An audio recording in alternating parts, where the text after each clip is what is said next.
And welcome to everyone in VV education services. आज हम इस वीडियो में एमबीए थर्ड सेमेस्टर के इंडस्ट्रियल रिलेशन सब्जेक्ट की 4th यूनिट के 3rd टॉपिक को डिस्क्राइब करने वाले हैं, जिसमें हमारा टॉपिक है वेज पॉलिसी। वेज पॉलिसी क्या होती है इसके बारे में हम डिस्क्राइब करेंगे। देखो, wage policy, wages mean salary या पेमेंट होता है, और ये सैलरी या पेमेंट किसी भी एम्प्लॉय को एम्प्लॉयर के थ्रू प्रोवाइड करवाया जाता है। जब एक एम्प्लॉय किसी भी कंपनी में अपनी सर्विस प्रोवाइड करता है, वहाँ वर्क करता है, अपना एफर्ट देता है, तो उसके अगेंस्ट में जो उसको प्राइस मिलता है उसी को यहाँ पर वेजेस कहा जाता है। तो यहाँ पर देखो, जो वेजेस है ना, वो भी इस चीज़ पर डिपेंड होता है कि जो एम्प्लॉय है उस एम्प्लॉय की स्किल, एबिलिटी, नॉलेज कैसा है, उस चीज़ पर ये डिपेंड होता है, और उसी के हिसाब से यहाँ पर फिर एम्प्लॉय को वेजेस भी दिए जाते हैं। अब यहाँ पर देखो, जो वेजेस पॉलिसी इन इंडिया, मतलब इंडिया में वेजेस पॉलिसी को कैसे डिस्क्राइब किया गया है, या किस किस सेक्टर में हम वेजेस पॉलिसी को देख सकते हैं। तो यहाँ पर 3 सेक्टर है हमारे, मिनिमम वेजेस है, फेयर वेजेस है और लिव इन वेजेस है। तो यहाँ पर जो फर्स्ट है हमारा मिनिमम वेजेस। तो देखो, मिनिमम वेजेस, मिनिमम मीन्स होता है कम से कम एक एम्प्लॉय को इतनी सैलरी प्रोवाइड करना कि वो अपनी लाइफ की बेसिक नीड्स को फुलफिल कर सके। अब जो यहाँ पर ये फेयर वेजेस कमेटी है, इस फेयर वेजेस कमेटी ने बोला है कि जैसे जैसे समय बदल रहा है, इंसान की ज़रूरतें बढ़ रही है, तो जो मिनिमम वेजेस है, मिनिमम वेजेस के थ्रू कोई भी पर्सन या एम्प्लॉय अपनी लाइफ की बेसिक नीड्स को फुलफिल नहीं कर सकता है। अब बेसिक नीड्स क्या क्या हो सकती है किसी भी इंसान की? नॉर्मल रोटी कपड़ा मकान तो है ही, लेकिन यहाँ पर हेल्थ है, एजुकेशन है, फिर फ्यूल है, लाइट भी चाहिए। आजकल बिना लाइट के कोई नहीं रहना पसंद करता। फिर उसके बाद में मेडिकल रिक्वायरमेंट रहती है। तो ये सारी जो भी उसकी लाइफ की बेसिक नीड्स है, उसकी फैमिली को जो भी फैसिलिटी चाहिए उसको वो फुलफिल कर सके, उसको इतनी सैलरी तो मिलना ही चाहिए। अब देखो, मिनिमम वेजेस मतलब कहना चाहिए कि जो एक एम्प्लॉयर के थ्रू प्रोवाइड करवाई जाती है, तो एक एम्प्लॉयर को मिनिमम वेजेस एम्प्लॉय को देना ही पड़ेगा। इसके लिए वो कोई भी एक्सक्यूज़ नहीं बना सकता है, और ये डिसीजन था फेयर वेजेस कमेटी का। अब हमारा दूसरा वेजेस है फेयर वेजेस। मिनिमम वेजेस क्या हो गया कि एक एम्प्लॉय को इतना वेजेस देना कि वो अपनी लाइफ की बेसिक नीड्स को फुलफिल कर सके। सेकंड है हमारा फेयर वेजेस। फेयर वेजेस क्या होता है? फेयर वेजेस मिनिमम वेजेस से ज़्यादा होता है। अब यहाँ पर जो वेजेस है उसकी 2 लिमिट को बताया गया है। फर्स्ट है हमारा लोअर लिमिट और सेकंड है हमारा अपर लिमिट। तो लोअर लिमिट में क्या होता है, इसमें हम वेजेस को मतलब जो लोअर लिमिट है उससे नीचे हम वेजेस को डिटरमाइंड नहीं कर सकते। फॉर एग्जाम्पल, किसी एम्प्लॉय का पर डे का वेजेस है 200 रुपये।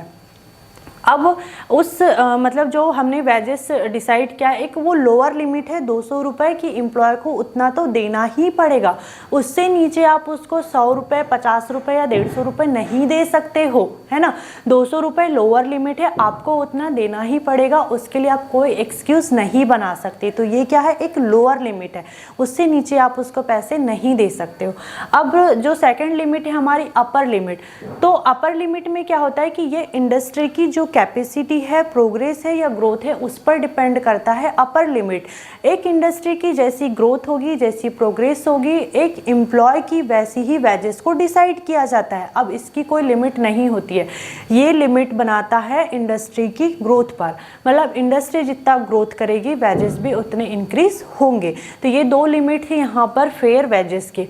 अब यहाँ पर देखो, जो फेयर वेजेस कमेटी है, फेयर वेजेस कमेटी के भी रोल हैं। तो जो गवर्नमेंट ऑफ इंडिया है उसने 1948 में फेयर वेजेस कमेटी को बनाया है। अब इसी के बेस पर जो फेयर वेजेस है उनको डिटरमाइंड किया जाता है। इसमें कुछ पॉइंट दिए हुए हैं। फर्स्ट है हमारा मिनिमम वेजेस। देखो, मिनिमम वेजेस क्या है? लोअर लिमिट है। सेकंड हमारा नेशनल इनकम। नेशनल इनकम में देखो, एक देश की जो भी इनकम है या प्रोग्रेस है उस पर फेयर वेजेस डिपेंड होते हैं। फिर है इनकम डिस्ट्रीब्यूशन। अलग अलग सेक्टर में जो इनकम है उसको कैसे डिस्ट्रीब्यूट करना है या किया जाए, ये फेयर वेजेस कमेटी पर डिपेंड होता है। फिर उसके बाद में कैपेसिटी ऑफ इंडस्ट्री, इंडस्ट्री की कैपेसिटी पर फेयर वेजेस डिपेंड होते हैं। एक इंडस्ट्री जितना ग्रोथ करेगी उतना ही ऑर्गेनाइजेशन के जो भी एम्प्लॉय है उनके फेयर वेजेस इंक्रीज होंगे। फिर है ऑक्यूपेशन ऑफ वर्कर, मान लो कि हमारी कंपनी में कोई वर्कर, मान लो कि कोई हमारे यहाँ पर ए ग्रेड पर है बैठा हुआ है और उसी ए ग्रेड पर दूसरी कंपनी पर भी एम्प्लॉय बैठा हुआ है, तो उस कंपनी में उस ए ग्रेड के एम्प्लॉय को क्या वेजेस मिल रहे हैं और हम अपनी कंपनी में उस ए ग्रेड पर बैठे एम्प्लॉय को क्या वेजेस दे रहे हैं। तो ये डिपेंड करता है लेबर की प्रोडक्टिविटी पर। लेबर की प्रोडक्टिविटी जितनी ज़्यादा अच्छी होगी, मतलब इफ़िशियंसी भी उतनी ज़्यादा अच्छी होगी, तो वेजेस भी उसी हिसाब से यहाँ पर डिपेंड करते हैं या डिसाइड होते हैं। फिर है लीगल सिस्टम।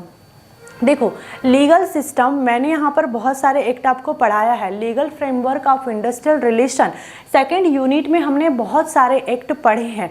तो देखो लीगल सिस्टम का यहाँ पर जो लीगल सिस्टम का रोल है, मतलब यहाँ पर time to time rules and regulation बनाए जाते हैं। फिर इंडस्ट्रियल स्टेटस, इंडस्ट्रियल स्टेटस में देखो कि कोई एक कंपनी है जो दो देश में कंपनी है या इंडस्ट्री है जो दो देश में बहुत ही अपना इम्पॉर्टेंट रोल प्ले करती है।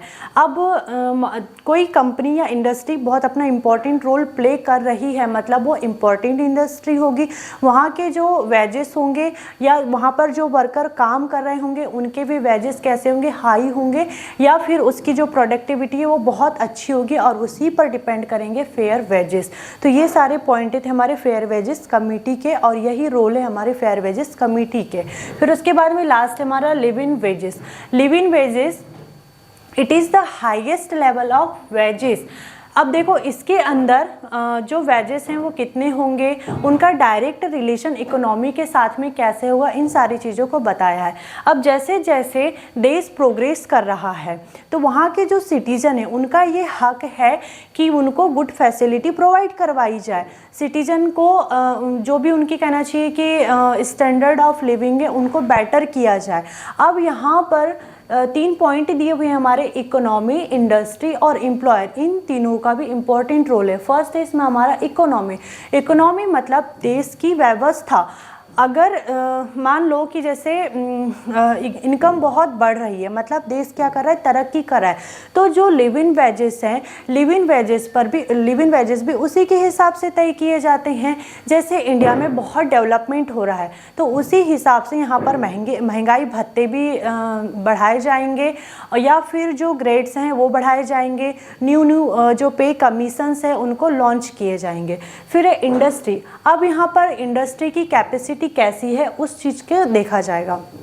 कुछ एक इंडस्ट्री ऐसी होती है जो डेवलपमेंट में अपना बहुत कंट्रीब्यूशन देती है, तो ऐसी इंडस्ट्री का जो भी मतलब कहना चाहिए कि हाई कैपेसिटी वाली होगी ऐसी इंडस्ट्री, तो वहाँ पर जो वर्कर काम कर रहे हैं तो उस वर्कर के वेजेस भी कैसे होंगे, हाई होंगे। फिर उसके बाद में है एम्प्लॉयर या फिर कंपनी के मालिक की जो एबिलिटी है उसको यहाँ पर देखा जाता है, उसके एस्पिरेशन कैसे हैं, कैसी सोच का वो मालिक है।